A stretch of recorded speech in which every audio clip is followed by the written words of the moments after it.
ஒரு பவுலில் 150 கிராம் கோதுமை எடுத்துக்கலாம்.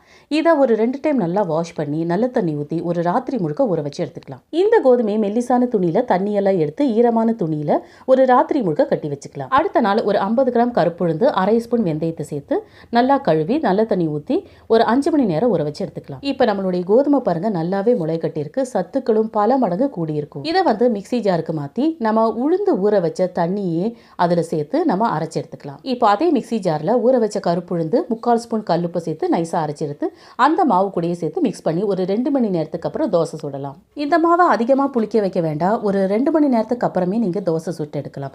ரொம்ப ரொம்ப சத்தான தோசை. இதை கம்மியாக சாப்பிட்டாலும் நமக்கு சத்துக்கள் அதிக அளவில் கிடைக்கும். புரோட்டீன் அதிகமாக நிறைஞ்சிருக்கிற ஒரு அற்புதமான தோசை.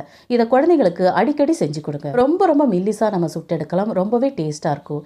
இதை காரசாரமான சட்னி இல்லை புளிப்பான சட்னியோடு சேர்ந்து சாப்பிட்டா ரொம்பவே அட்டகாசமாக இருக்கும். தேங்க்யூ.